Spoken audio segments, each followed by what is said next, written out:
Hi, my name is Deborah Hunter, and I am the host of Coffee and Conversation. And today I'd like to invite you to join me as I honor the life of Kevin Samuels.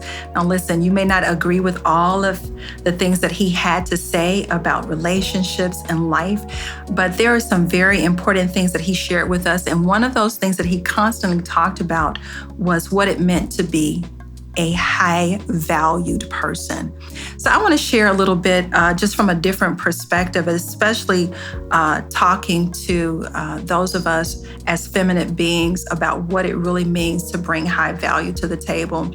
You know, in society today, a lot of times that simply means your educational status or your economic status. But I want to challenge us a little bit to really think about our emotional, spiritual IQ, right? As we move forward in our lives, a lot of times we're so busy trying to look better and be better that we forget the most important part, that the kingdom of God is really within us. And what that means is that your loyalty, your character, your integrity, your love walk has to be developed and groomed from the inside out. Those are the things that really bring value to your marriages, to the lives of your children, to develop great friendships.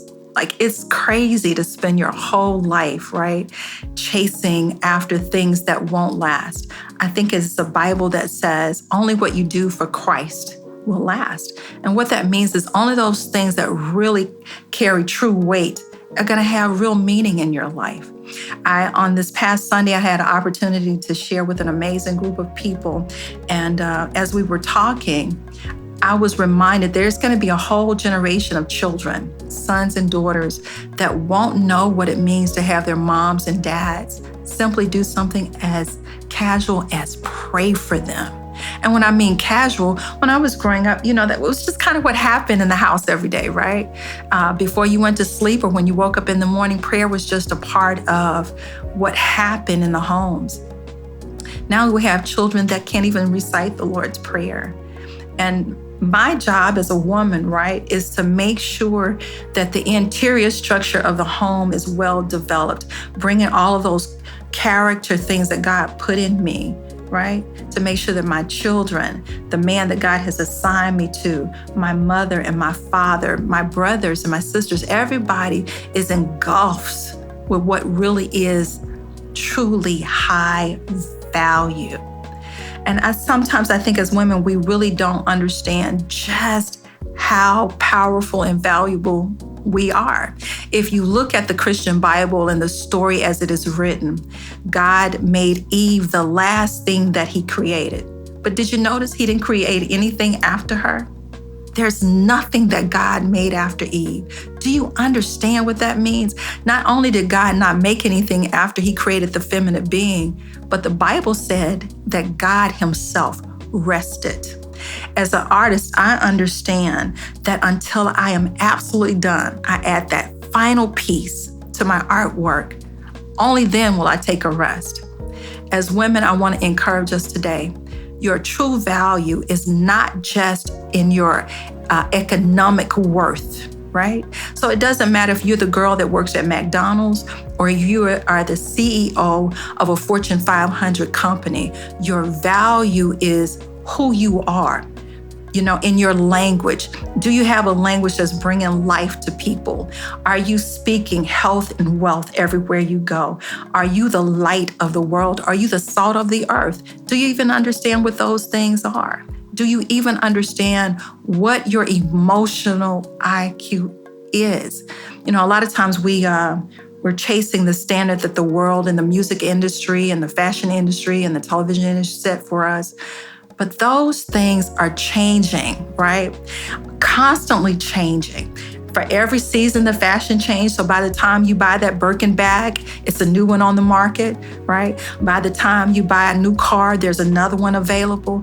But what should never change, right, but always be growing is the value of who you are. There was an example that I heard from one of my mentors about a dollar bill. You could take that dollar bill and you can crush it. So sometimes in life we go through a lot of things, but the value of that dollar is still the same. You can drop it on the ground and stomp it. The value is still the same. So no matter what you're going through in life, find your worth from the inside. Know the value of who you are and build a life around that. You know, it's nothing wrong with wanting to be in love, but there are laws in the universe that's set to govern how love flows. Just like there are financial laws, just like there are gravity laws.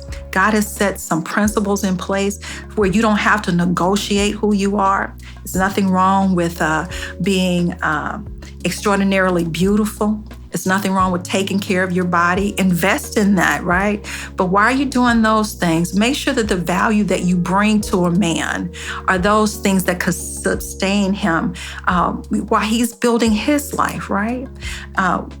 Now I hear a lot of conversation with women. You know, we use words like, I'm a queen. And so the thing that I ask is where's your queendom? And what does it look like, right? What do you really have? What are you building? Who are the people that you are protecting, right? How are you protecting your children? So many times now you find young mothers where they're in one room constantly and the children are in another. There needs to be those moments in your house where you bring your kids, even if you don't want to cook, right? To stop and get food and sit down, touch them, speak to their lives, encourage them to be dreamers and doers and believers. And especially for those of us who are African Americans, we have got so much work to do. Whether you believe it or not, we are further behind in so many areas of our lives than before the Civil Rights Movement. Before that period of time, what you found were men and women partnering together because we needed each other. Somewhere along the way in the late 60s and the 70s, introduced to our community was a slogan that says, you can do bad by yourself. And it was given to us as women. But if you notice, sisters, a lot of us are really doing bad emotionally and spiritually, even economically by ourselves. I want the men in our lives to know that we need them. And in order to bridge that gap, it's important for me as a woman to spend some time in prayer, spend some time meditating, to know who I am and to know what I want without being afraid of partnering with a man, right? To get it done. And I'm saying that if that's your preference, because we know people got a lot of preference in the world, mine happens to be a masculine preference. So I need that man when he shows up to understand that I can pray for him. I can help him build a business. A lot of us are afraid of the word submission, but everything in this universe moves by the law of submission.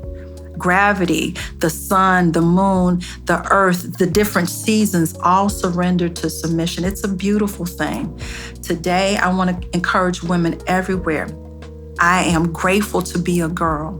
I'm grateful for my sisters, no matter your race, no matter your cultural background.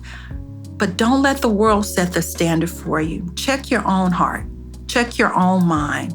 Breathe in some real life and breathe it back because your family needs it. The man that you've been asking God for, he needs you to show up and show out and be that feminine force that will cause him to rest. Thank you for joining me here at Coffee and Conversations. I look forward to seeing you next time.